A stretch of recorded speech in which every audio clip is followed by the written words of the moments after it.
Hello everyone, welcome to skill IQ। Skill IQ में आपका स्वागत है।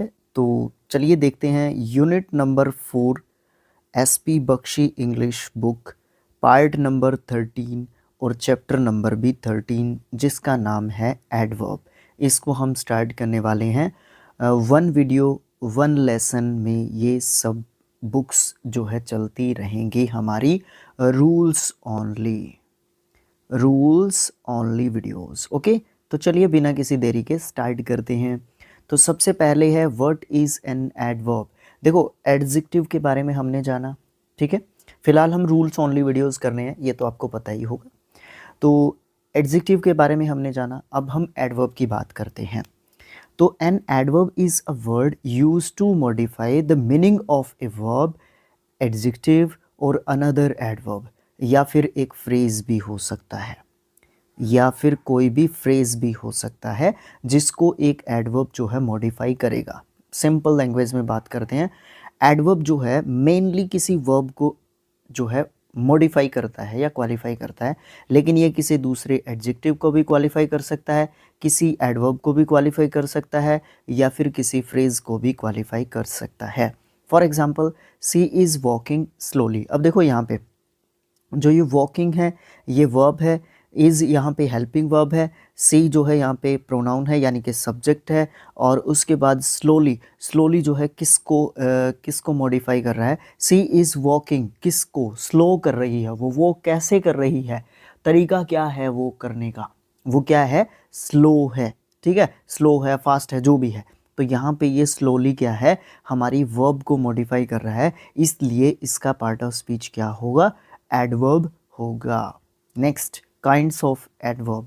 काइंड्स ऑफ एडवर्ब में आप जो है बताएंगे कि किस किस प्रकार के एडवर्ब्स होते हैं। एडवर्ब ऑफ टाइम, ऐसे वर्ड्स जो एडवर्ब का काम करते हैं और वो क्या करते हैं, टाइम के बारे में बताते हैं, उनको हम एडवर्ब ऑफ टाइम कहते हैं। जैसे कि बिफोर, एगो, लेटली, यट, नाउ, सून, यस्टरडे, ऑलरेडी, नेवर। यही नहीं है, और भी बहुत सारे हैं। जब हम एक्सरसाइज करेंगे तो तब हमें और भी ज़्यादा चीज़ों का पता चलेगा। एडवर्ब ऑफ फ्रीक्वेंसी, इसमें always, once, seldom, usually, rarely etcetera. मतलब ये सब वर्ड्स हमें किसके बारे में बताते हैं, फ्रीक्वेंसी के बारे में बताते हैं। एडवर्ब ऑफ प्लेस, ये हमें प्लेस के बारे में बताएंगे, जैसे कि हेयर, देयर, एवरीवेयर, है ना। ये सब जो है हमारे, देयर नहीं होगा इसमें, ये सब जो है हमारे एडवर्ब ऑफ प्लेस होते हैं।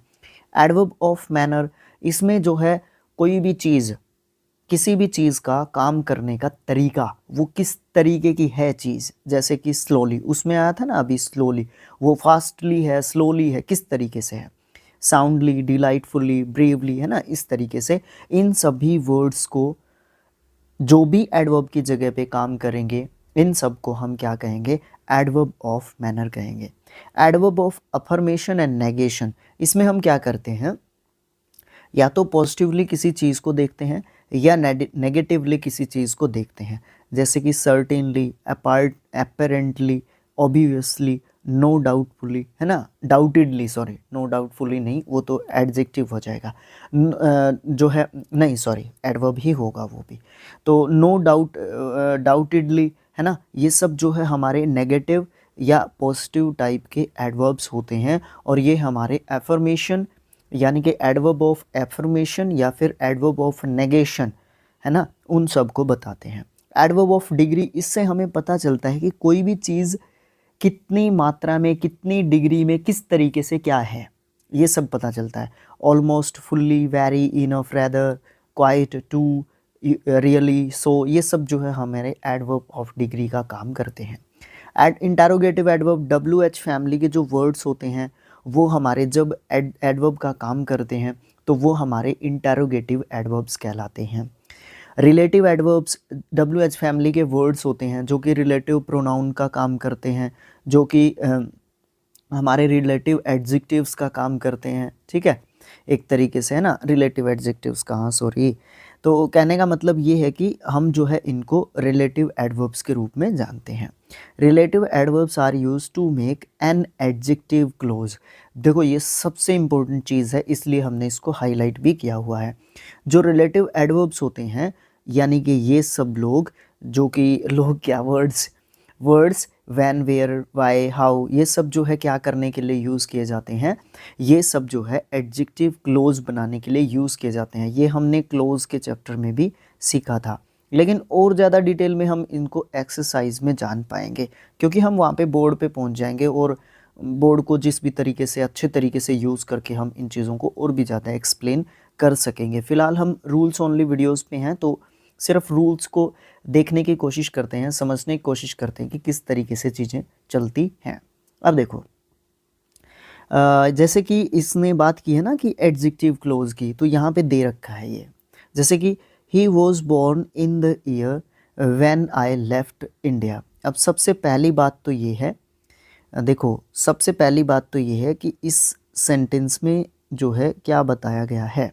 ही was born in the year, वो पैदा हुआ था इस पर्टिकुलर साल में, साल से पहले द लगा रखा है, इस पर्टिकुलर साल में जिसमें वो बोर्न हुआ था। व्हेन, जब, आई लेफ्ट इंडिया, तो उस समय पे मैंने इंडिया को लेफ्ट कर दिया था, छोड़ दिया था, ठीक है। तो इन विच या फिर ऑन विच, कौन सी जो है साल की बात की जा रही है ना, इन विच, है ना, इन विच उस साल की बात की जा रही है, तो इन विच हमें यहाँ पे कहना चाहिए, है ना। तो इस तरीके से हम जो है ये कह सकते हैं कि जो ये हमारे रिलेटिव जो हमारे एडवर्ब्स होते हैं, जो रिलेटिव एडवर्ब्स होते हैं, ये जो है किसको बनाने के काम आते हैं, ये हमारे जो है एडजेक्टिव क्लोज बनाने के काम आते हैं। जो वैन से लेके वैन आई लेफ्ट इंडिया है ना, ये हमारा रिलेटिव एडजेक्टिव है, ठीक है, सॉरी एडजेक्टिव क्लोज है, एडजेक्टिव क्लोज है, रिलेटिव एडजेक्टिव, वो एडजेक्टिव भी दिमाग में घूम रहा था अभी भी, सॉरी एडवर्ब, एडवर्ब एडजेक्टिव है ना। तो देखो फोकस करने की कोशिश करो। He was born in the year, इस पूरी बात को डिफाइन कर रही है, इस ईयर को डिफाइन कर रही है, कौन सी ईयर की बात की जा रही है, तो इसलिए ये जो है एक एडजेक्टिव का काम कर रहा है। ये पूरा का पूरा क्लोज, ये पूरा का पूरा क्लोज किसका काम कर रहा है, एडजेक्टिव क्लोज का, बस ये कहना चाहता था मैं। अब बात करते हैं रूल्स ऑफ एडवर्ब। फर्स्ट जो रूल है हमारा, एडजेक्टिव क्वालिफाइज अ नाउन और a pronoun whereas adverb modifies a verb, an adjective and an adverb, या फिर अ फ्रेज, क्योंकि वहाँ पे भी मैंने बता दिया था और यहाँ पे भी बता दिया। जैसे कि ही, हर एक्ट वॉज रिमार्केबल, अब यहाँ पे रिमार्केबल जो है यहाँ पे एडवर्ब है, ये किसको जो है डिफाइन कर रहा है, हर एक्ट, क्या था रिमार्केबल, एक्ट, एक्ट क्या है हमारा, सब्जेक्ट है, सब्जेक्ट की जगह पे किसको, ये जो है सब्जेक्ट की जगह पे कौन है, एक्ट, एक्ट जो है हमारा नाउन है। तो यहाँ पे हमारे एडवर्ब ने किसको मॉडिफाई किया, एक नाउन को मॉडिफाई किया। तो इसी तरीके से हमारा जो एडवर्ब होता है वो किसी नाउन को, प्रोनाउन को, या किसी दूसरे एडवर्ब को, या फिर किसी एडजेक्टिव को, या फिर किसी फ्रेज को, इन सब को जो है क्या कर सकता है, या फिर क्लोज भी, क्योंकि हमने क्लोज पीछे पढ़ा नहीं है, या फिर किसी भी क्लोज को क्या करता है, मॉडिफाई करता है। जो भी सेंटेंस आप पढ़ के देख लें, सेंटेंस अगर आपको कोई समझ में ना आए ना तो आप मुझे बता दीजिएगा, कोई दिक्कत नहीं है। रूल नंबर 2 की बात करते हैं, एडवर्ब ऑफ टाइम। देखो एडवर्ब ऑफ टाइम में जो भी एडवर्ब वर्ड्स, पहली बात तो ऐसे वर्ड्स जो एडवर्ब का काम करेंगे, दूसरी बात क्या है, जो टाइम के बारे में बताएंगे वो एडवर्ब ऑफ टाइम होंगे, जिसमें ऑलवेज, स्पीड से पढ़ देता हूँ, always, often, already, just, never, ever, sometimes, frequently, generally, recently, usually, seldom, hardly, rarely, normally, ये सब जो है एडवर्ब्स ऑफ टाइम्स हैं हमारे, टाइम है हमारे। ये जो है जनरली प्लेस किए जाते हैं before the verb they modify, इनको उन वर्ब्स के पहले यूज़ किया जाता है जिन वर्ब्स को ये क्या करते हैं, मॉडिफाई करते हैं। एक दो एग्जांपल्स देख लेते हैं, उससे हमें क्या होगा, अच्छे तरीके से समझ में आ जाएगा। जैसे कि my brother comes often every Sunday. अब देखो यहाँ पे क्या कर रखा है, देखो सबसे पहली बात क्या है, यहाँ पे इसने संकेत भी दिया है कि प्लेस ऑफन बिफोर कम्स। अब यहाँ पे देखो ऑफन जो है यहाँ पे आएगा और कम्स जो है यहाँ पे आएगा। ये पूरा सेंटेंस क्या होगा, my brother often comes every Sunday. ठीक है, क्योंकि लिखना पॉसिबल नहीं है ना, तो यहाँ पे माई ब्रदर उसके बाद ऑफन आएगा, यानी कि सब्जेक्ट के जस्ट बाद एडवर्ब आ सकता है अगर हेल्पिंग वर्ब नहीं हो तो। और आपको पता है कि दो ही टेंसेज में हेल्पिंग वर्ब शुरुआत में नहीं होती, एक तो प्रेजेंट इंडेफिनिट और एक पास्ट इंडेफिनिट। तो यहाँ पे कौन सा सेंटेंस है, प्रेजेंट इंडेफिनिट है, तो सीधा यहाँ पे हमारा ऑफन आएगा। अगर यहाँ पे हेल्पिंग वर्ब की ज़रूरत होती तो ऑफन यानी कि एडवर्ब हमारा हेल्पिंग वर्ब, ये अलग से लिख दूँ क्या, इसको इरेज कर दूँ, okay, helping verb plus adverb या एडवर्ब ऑफ टाइम, उसके बाद हमारा मेन वर्ब आएगा। ये स्ट्रक्चर होता है एडवर्ब ऑफ टाइम का, जो एडवर्ब ऑफ टाइम जो है बताता है।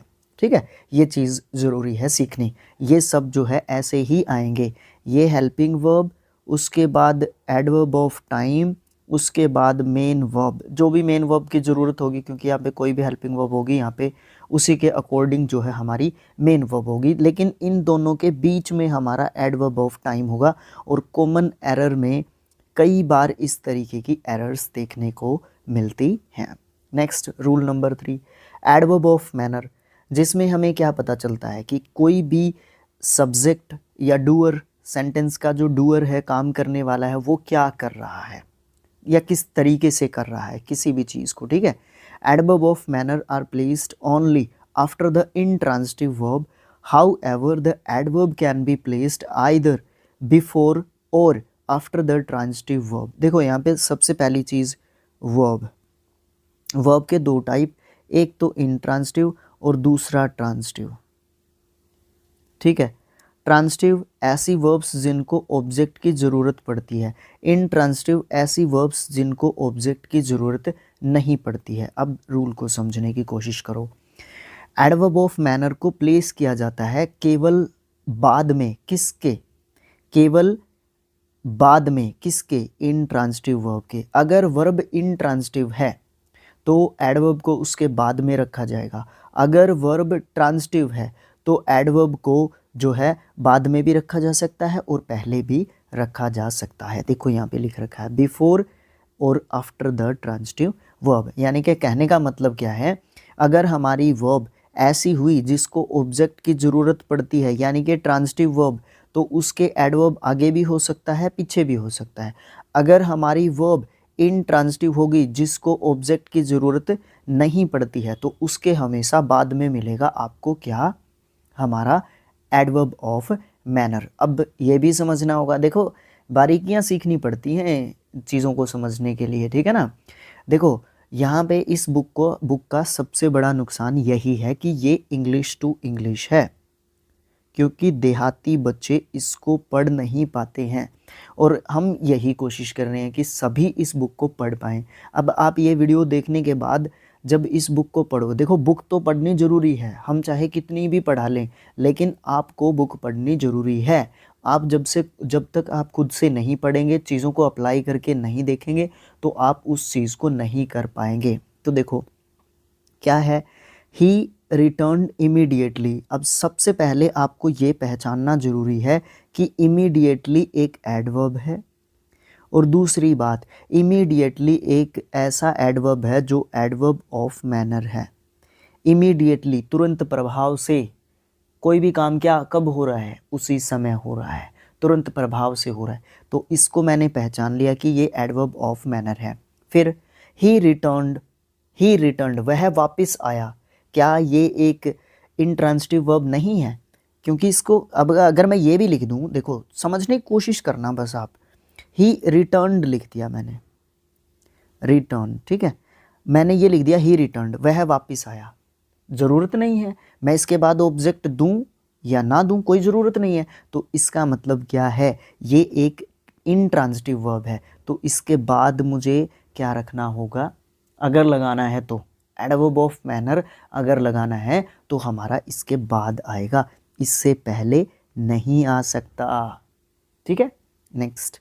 अब यहाँ पे मुझे एक ऐसा एग्जाम्पल मिल जाए जिसमें मैं ये बता सकूं कि एडवर्ब ऑफ हमारा जो क्या बोलते हैं उसको, एडवर्ब ऑफ मैनर बाद में रखना पड़े। लास्ट सेंटेंस देखो ये वाला, ही साउंडली स्लेप्ट लास्ट नाइट। अब यहाँ पे देखो साउंडली, साउंडली मतलब आवाज़ करते हुए या आवाज़, ज़्यादा आवाज़ के, तेज़ आवाज़ के, जो भी है इसका मीनिंग समझ गए ना आप, साउंडली। ठीक है, ही स्लेप्ट, वह सो गया। सो गया क्या, वह सो गया क्या, उसको ऑब्जेक्ट की ज़रूरत है, लास्ट नाइट, वह लास्ट नाइट सो गया। ठीक है, वह लास्ट नाइट सो गया। अब जो है इसके साथ एडवर्ब ऑफ मैनर लगाना पड़ जाए तो हम क्या करेंगे, ही स्लेप्ट, बिकॉज ये एक ट्रांजिटिव वर्ब है, क्योंकि इसको ऑब्जेक्ट की ज़रूरत है तो वो दे दिया लास्ट नाइट। ठीक है, लेकिन यहाँ पे एडवर्ब ऑफ मैनर आ रहा है, वो है साउंडली, तो यहाँ पे होगा हमारा साउंडली, ना कि यहाँ पे, जो कि इसने दिया हुआ ये गलत होगा। इसने लिखा हुआ भी है प्लेस साउंडली आफ्टर स्लेप्ट। क्यों कहा इसने ऐसा, क्योंकि स्लेप्ट एक ऐसी वर्ब है, कैसी, ट्रांजिटिव वर्ब है, जिसके बाद में भी लगाया जा सकता है, पहले भी लगाया जा सकता है, लेकिन ज़्यादातर हम किसके जो है वर्ब होगी हमारी जो ट्रांजिटिव, उसको हम बाद में रखेंगे। ठीक है, कई बार सूट नहीं करेगा, कई बार सूट करेगा, तो इसलिए इसने बताया है कि वैसे तो इसने कहा है कि दोनों तरफ लगा सकते हैं, बट आप ध्यान रखें जो हमारी ट्रांजिटिव वर्ब होगी उसके बाद में रखें एडवर्ब ऑफ मैनर को, और जो हमारी इनट्रांजिटिव वर्ब होगी उसके पहले रखें एडवर्ब ऑफ मैनर को। नेक्स्ट, इसमें काफ़ी समय लगा है ना, कोई बात नहीं। आगे रूल नंबर 4 की बात करते हैं।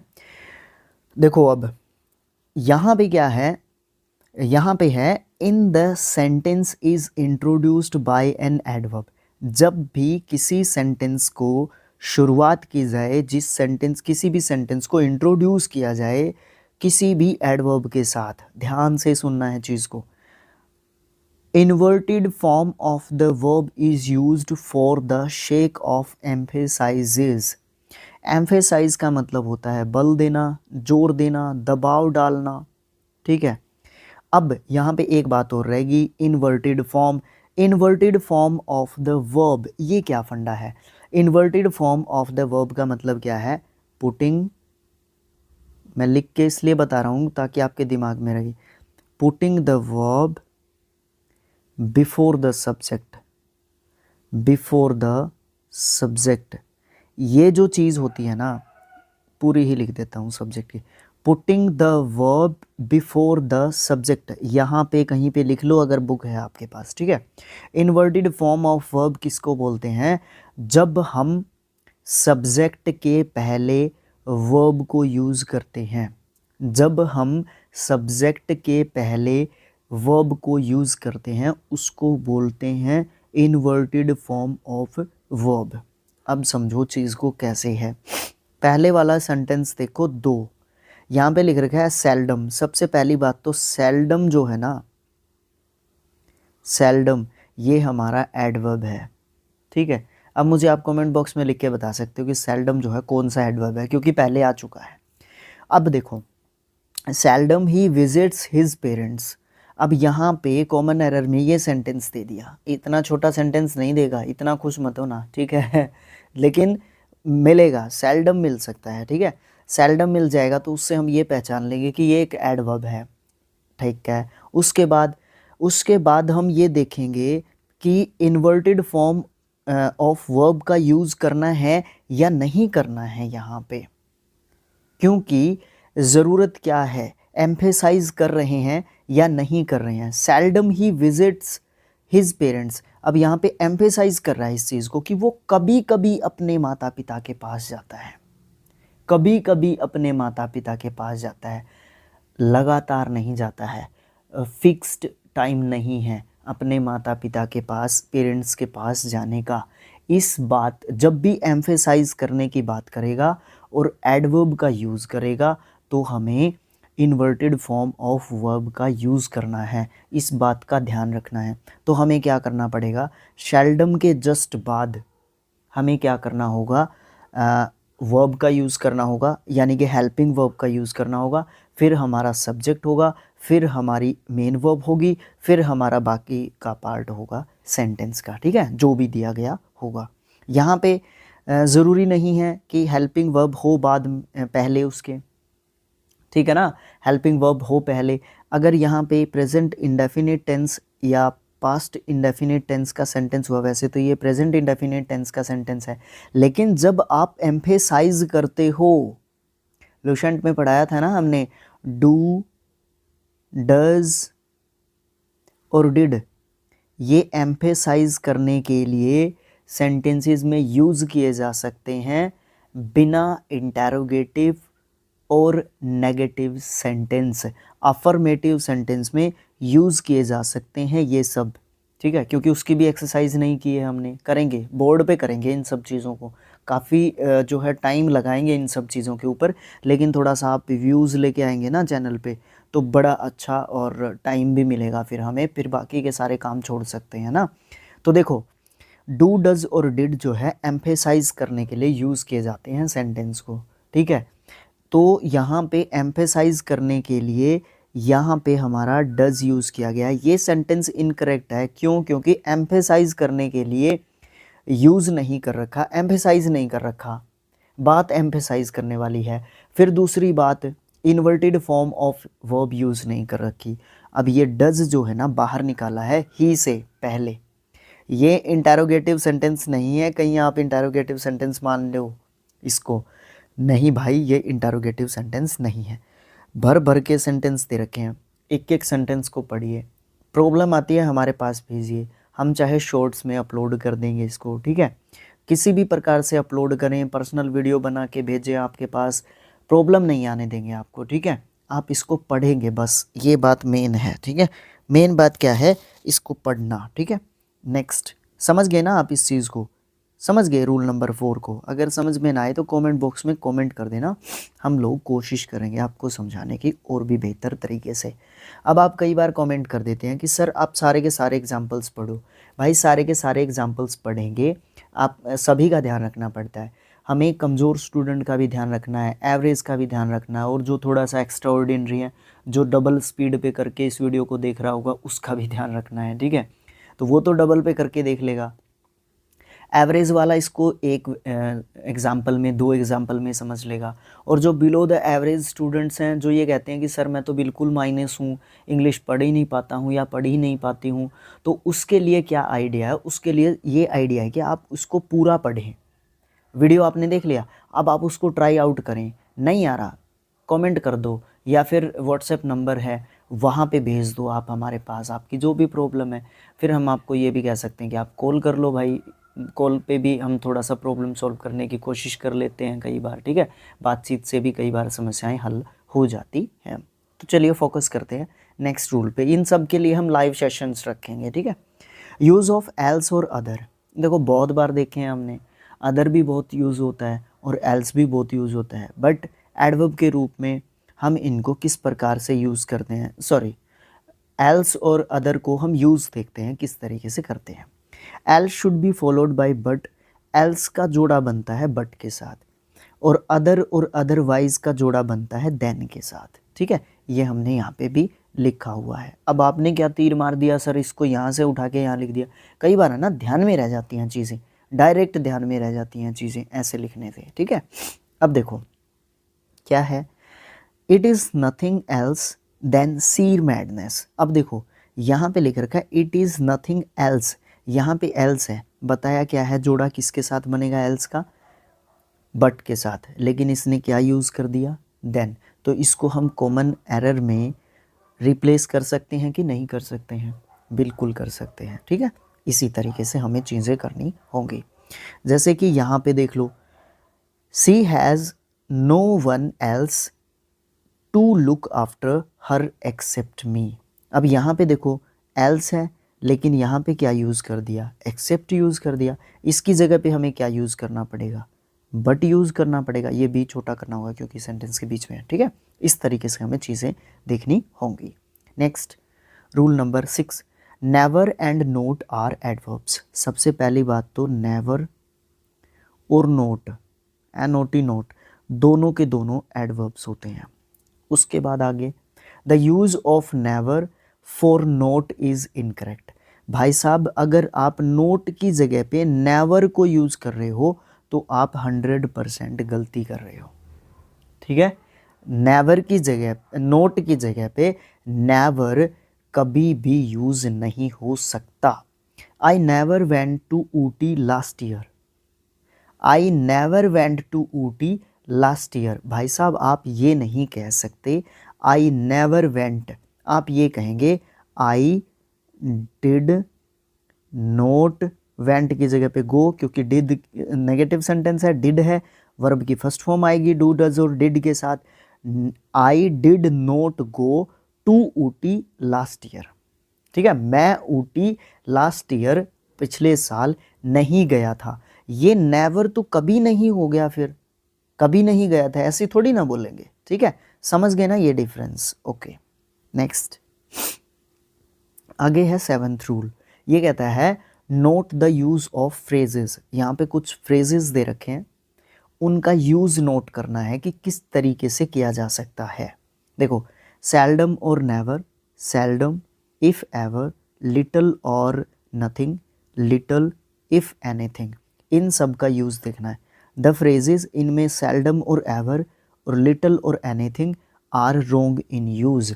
ये जो है रोंग यूज़ किए जाते हैं, गलत यूज़ किया जाता है इनका कई बार।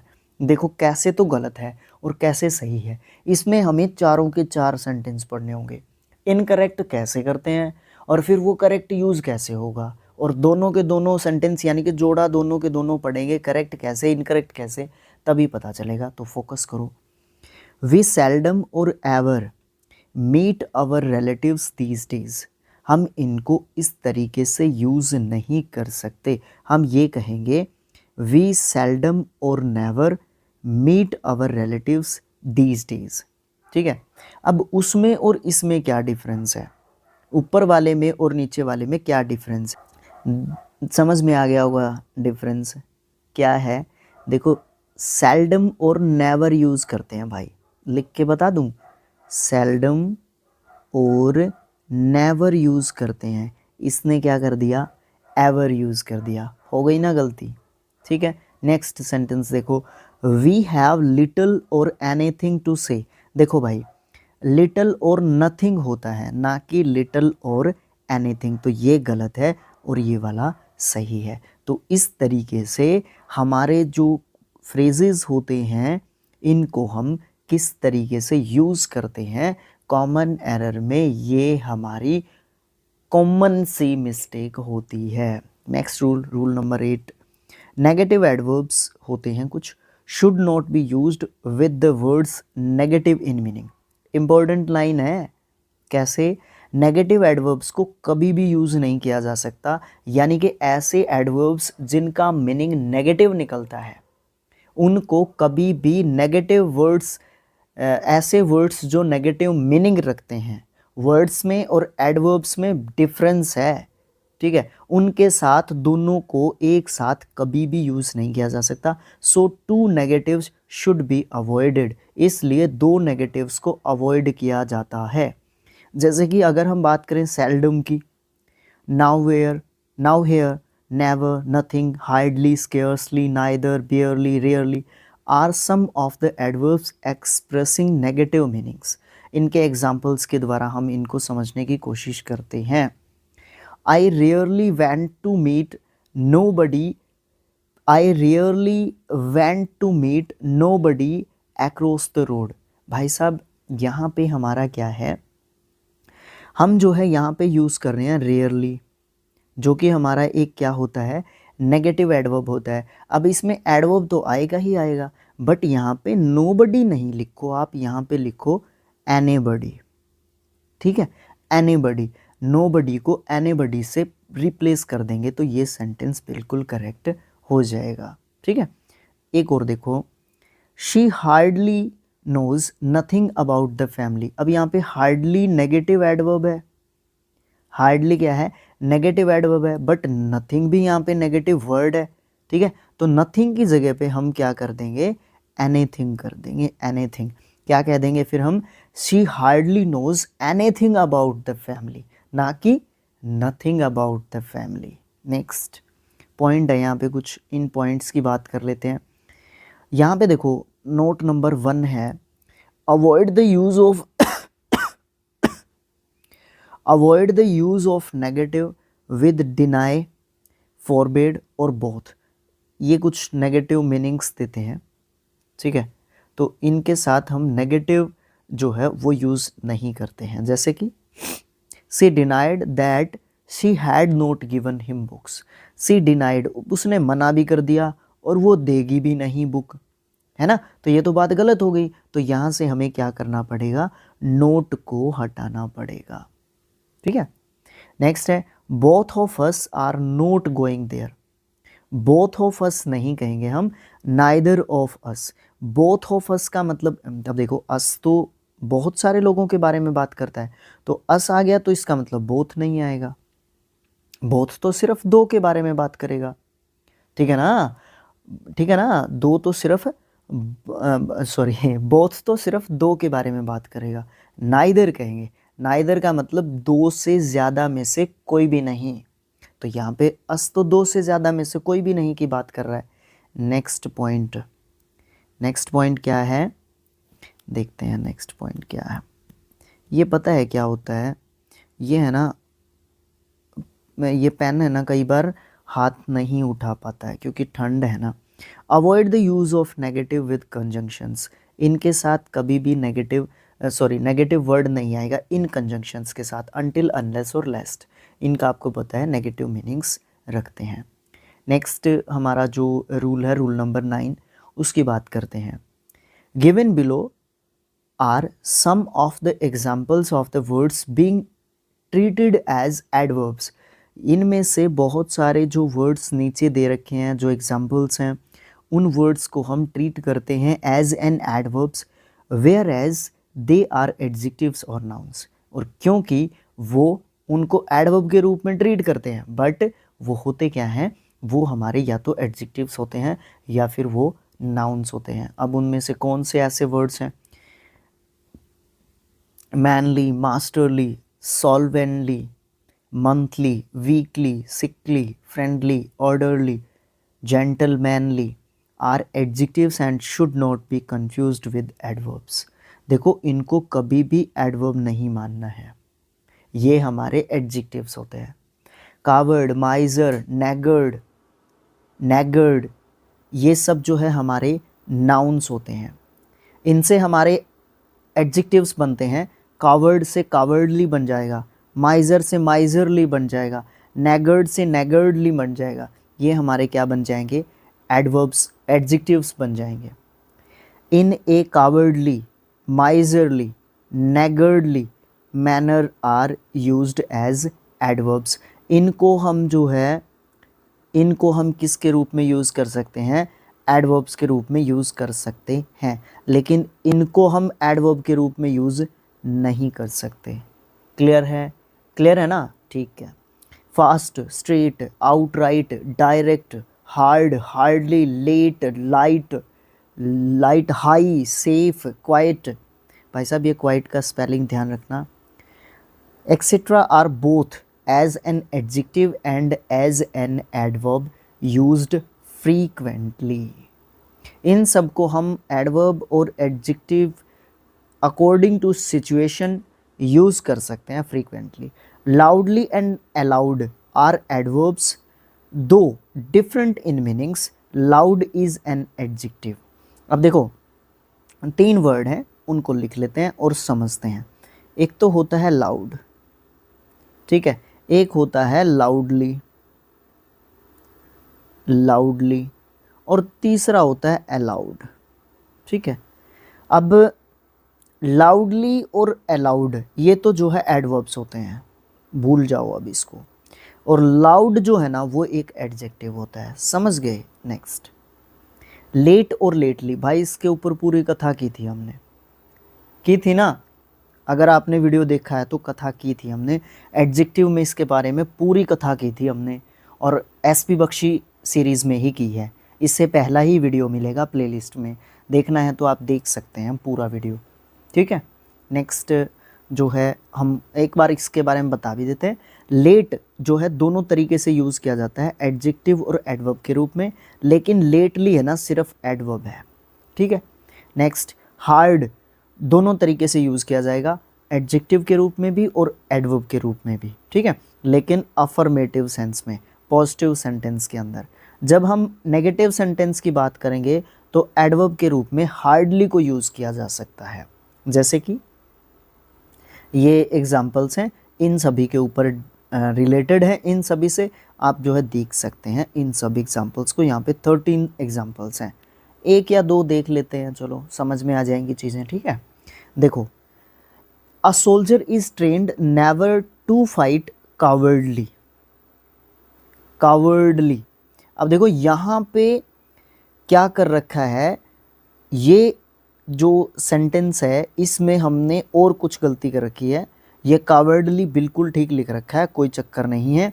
अ soldier is trained never to fight cowardly, एक सोल्जर को ट्रेन किया गया कभी भी कावर्डली, डरपोक बन के नहीं जीना, डरपोक बन के तो रहना ही नहीं है, उसको ट्रेन किया गया उस तरीके से, तो उसको जो है ट्रेन किया गया है कि आप कावर्डली जो है क्या नहीं करेंगे, कावर्डली मैनर में फाइट नहीं करेंगे कभी भी, ठीक है। आपने लड़ना है सीधे तरीके से ही लड़ना है। Use in a cowardly manner, इसमें जो है हमारी कोई गलती नहीं है, ये बिल्कुल हमारा ठीक है। Next, I have never come across a coward Indian soldier. I have never come across, मैं कभी भी नहीं मिला हूँ एक भी इंडियन, कावर्ड इंडियन सोल्जर से। भाई ये सेंटेंस ही हटा दो इसमें से, इंडियन सोल्जर कभी भी कावर्ड नहीं है, ठीक है। लेकिन यहाँ पे कावर्ड यूज़ नहीं करना होगा, यहाँ पे हम उसकी क्वालिटी की बात कर रहे हैं, ठीक है ना। सोल्जर की जो सोल्जर किस प्रकार का है, ठीक है, उसकी जो क्वालिटी की बात कर रहे हैं, तो यहाँ पे कावर्ड नहीं आएगा, कावर्डली आएगा, ठीक है ना, कावर्डली आएगा। ये एडवर्ब ऑफ मैनर की बात कर रहा है, ठीक है। और बाकी के सेंटेंस आप देख लेना, उसके बाद अगर समझ में ना आए तो कमेंट बॉक्स में है हमारे पास यार। The use of very much, so, too, enough और रैदर।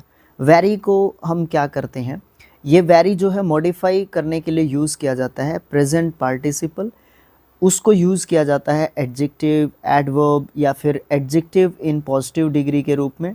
और much is used with comparative degree, और पास्ट पार्टिसिपल के जो सेंटेंस होते हैं पास्ट पार्टिसिपल के साथ जो इसको यूज़ किया जाता है। एग्जांपल्स देख लेते हैं, जल्दी समझ में आएगा। It is a much interesting picture, भाई साहब इट इज़ अ मच नहीं कहेंगे, it is a very much interesting. भाई साहब पता कैसे चला, ये रहा यहाँ पे प्रेजेंट पार्टिसिपल, यहाँ पे प्रेजेंट पार्टिसिपल है भाई, इसलिए आप यहाँ पे मच यूज़ नहीं कर सकते। आप यहाँ पे क्या यूज़ करोगे, वेरी यूज़ करोगे। उसके बाद I was very exalted in the evening, भाई गलत है, आपका वेरी गलत है। क्यों गलत है भाई, यहाँ पे पास्ट पार्टिसिपल यूज़ कर रखा है, तो आप इसके साथ वेरी यूज़ नहीं कर सकते, आप इसके साथ मच यूज़ करोगे। I was much executed in the evening, ऐसे बताओगे आप बात को, ठीक है। तो वेरी और मच का फंडा क्लियर है। अगर समझ में ना आए तो सेंटेंसेस देख लेना, उसके बाद आपको अच्छे तरीके से समझ में आ जाएगा। उसके बाद नोट दे रखा है, इसको भी देखना है। Student should note the use of very और much in superlative degree. Very और मच का जो यूज़ है, जो वेरी और मच है ना, उसका सुपरलेटिव डिग्री में जो यूज़ है ना, उसको भी समझना बहुत ज़्यादा ज़रूरी है। जैसे कि she is the very best teacher in our school. यहाँ पे वेरी बेस्ट का मतलब क्या है, वेरी बेस्ट का मतलब क्या है कि सच में ही बहुत ज़्यादा अच्छी टीचर है वो हमारे स्कूल की, ठीक है ना। इसीलिए वेरी जो है ना, वेरी उससे पहले द है और उसके बाद बेस्ट है। भाई साहब ये चीज़ सीखने की है, सीख लो। द बेस्ट के बीच में वेरी क्यों घुसा रखा है?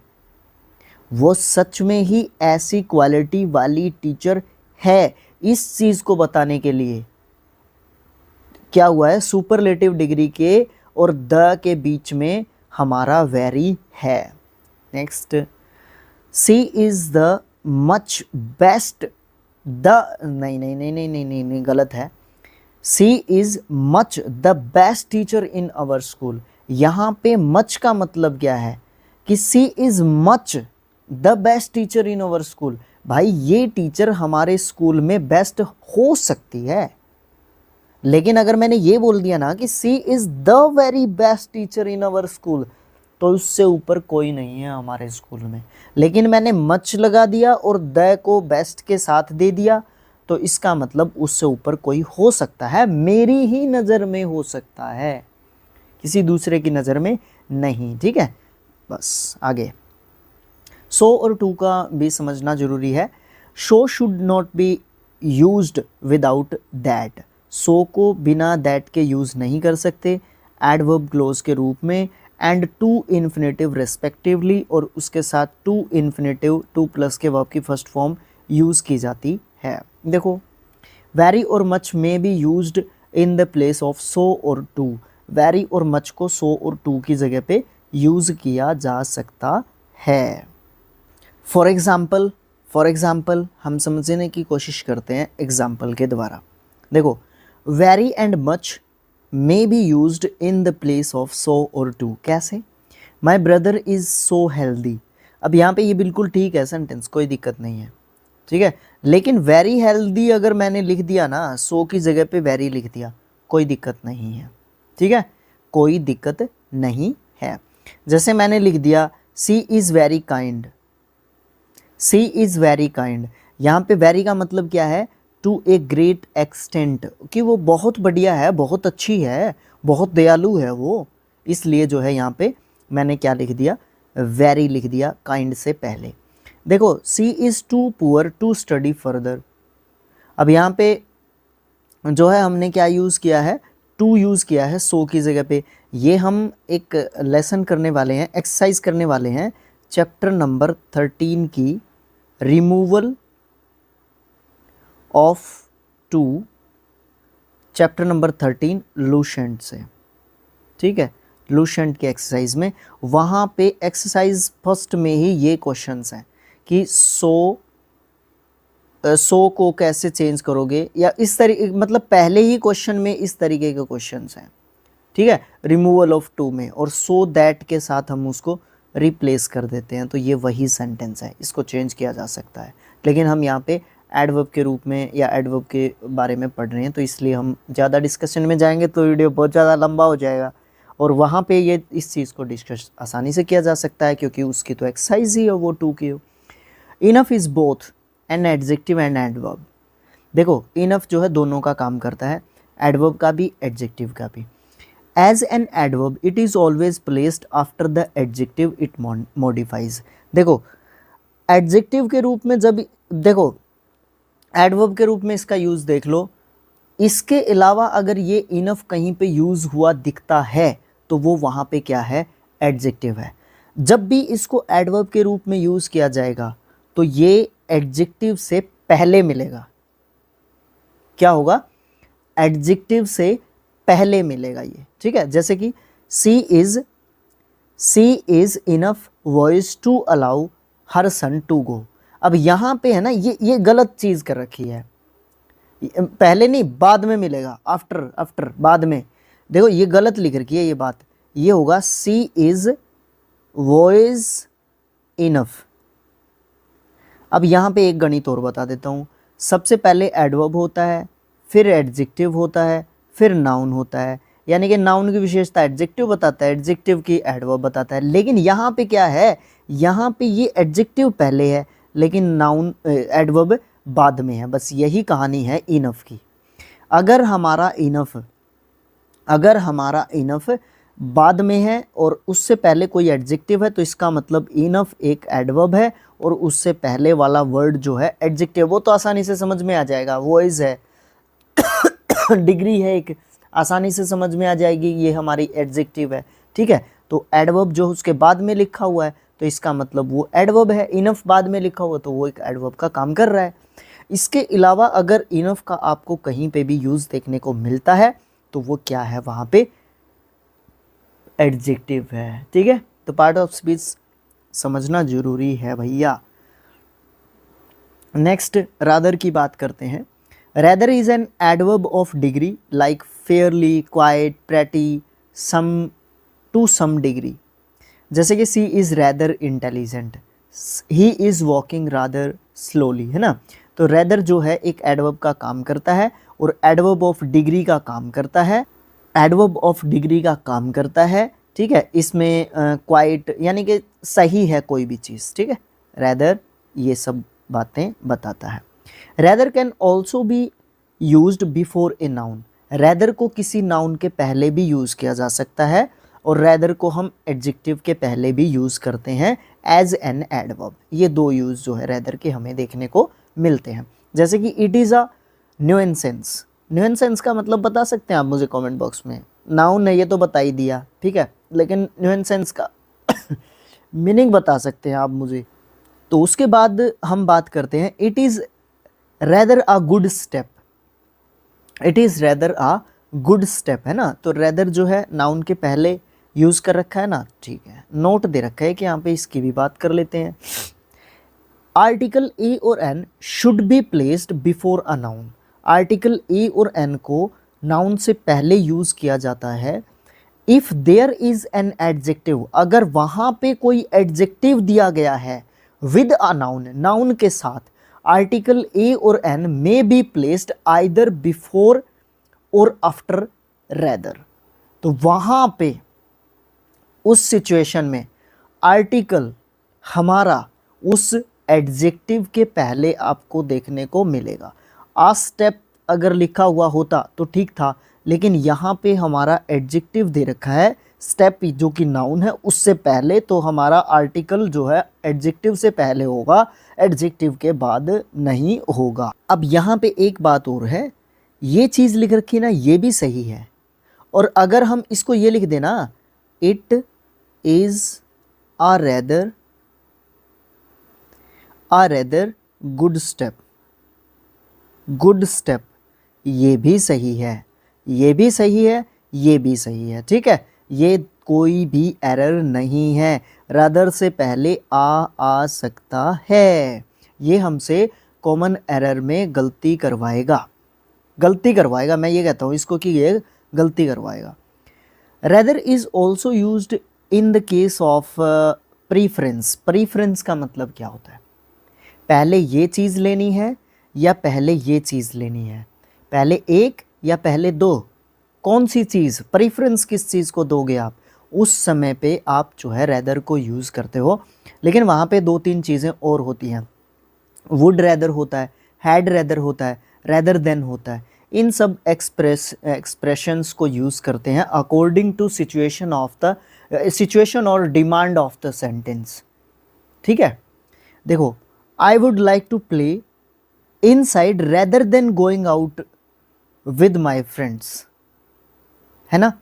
तो ये बात जो है पूरे ध्यान से देखनी है। I would like to play, मैं खेलना पसंद करूँगा, आई वुड है यहाँ पे, ठीक है।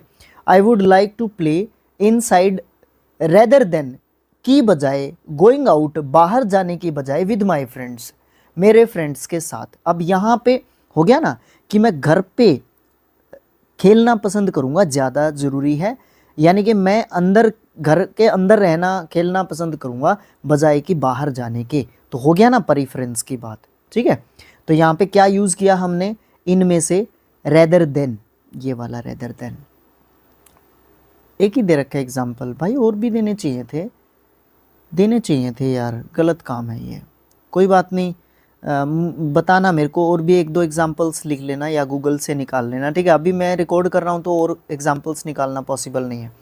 देखो आगे next, note the difference between too as well also. इनके बीच में डिफरेंस नोट करो। As well, too, also are used in the sense of besides. भाई दो चीज़ हैं, एक तो होती है बिसाइड, और एक होता है बी साइड्स। ठीक है, अब देखो, in addition to in affirmative sentences but also can not be used at the end position. अब समझने की ज़रूरत है तो तीनों सेंटेंस हमें पढ़ने होंगे। देखो फर्स्ट देखो, she found her bag and money too, या फिर एज वेल, दोनों को यूज़ कर सकते हैं, या तो टू को यूज़ कर सकते हैं या एज वेल को यूज़ कर सकते हैं। She plays the piano and the harmonium as well, या फिर टू, दोनों को यूज़ कर सकते हैं, एज वेल को भी यूज़ कर सकते हैं, टू को भी यूज़ कर सकते हैं। She found her bag and money also, उसका बैग भी उसको मिल गया और उसका पैसा भी उसको मिल गया। ठीक है, तो यहाँ पे हम क्या कहेंगे, यहाँ पे एक चीज़ कहेंगे, ऑल्सो मनी, ऑल्सो मनी, जो इसने बताया है पीछे। ठीक है, तो ये चीज़ हो गई इन पहले तीनों सेंटेंसेस में। पहले तीनों सेंटेंसेस में इसने बताया कि टू, एज वेल और ऑल्सो, इन तीनों को एक दूसरे की जगह पे यूज़ किया जा सकता है।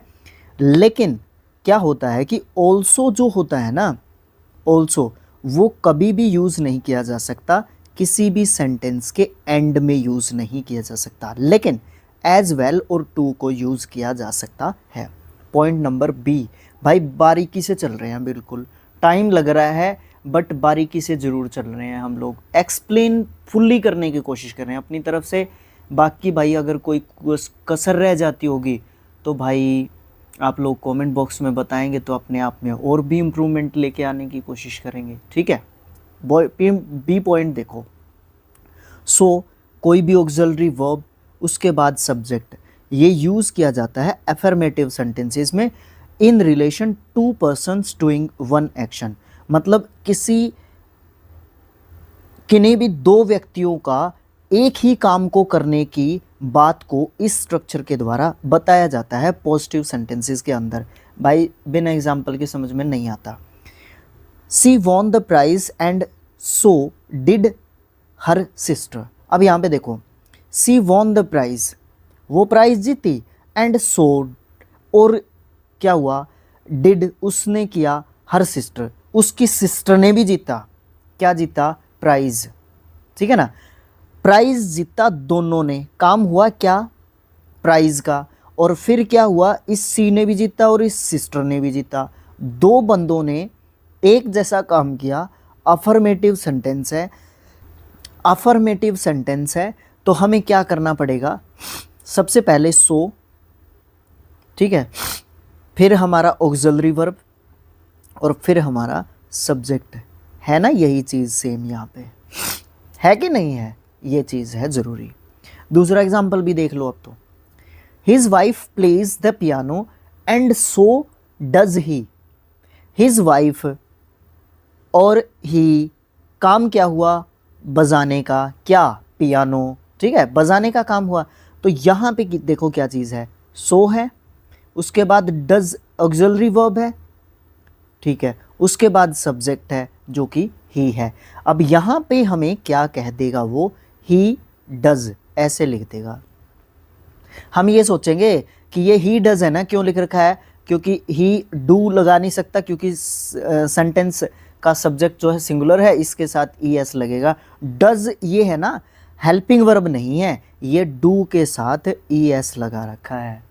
भाई ये गलती हो जाएगी, ये स्ट्रक्चर हमें ये समझाता है। पॉइंट नंबर सी की बात करेंगे हम यहाँ पे।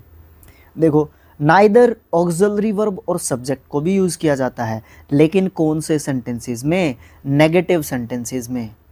किस चीज़ के बारे में, रिलेशन जब बता रहे हों, दो पर्सन्स जब एक ही काम कर रहे हों। कैसे, he does not right well and neither do I. देखो, वो नहीं लिखता सही, जैसा कि मैं भी नहीं लिखता, है ना, जैसा कि मैं भी नहीं लिखता। अब देखो, नाइदर है, जी हाँ है, उसके बाद ऑक्सिलरी वर्ब है, हाँ जी है, उसके बाद सब्जेक्ट है आई, हाँ जी है, तो ये चीज़। और फिर क्या है, नेगेटिव सेंटेंस है, तो यहाँ पे नाइदर ही आएगा, यहाँ पे सो नहीं आएगा। अगर सो आ गया तो यहाँ पे नेगेटिव नहीं आएगा, ये चीज़ ध्यान में रखने की है। नेक्स्ट जो पॉइंट है, रूल है, yes no वाले जो while answering a question the adverb yes or no should be used according to affirmative and negative answer। हम yes और no को भी adverb के रूप में यूज करते हैं जब भी किसी क्वेश्चन का आंसर yes या no बनता होगा। according to situation we can use them as an adverb।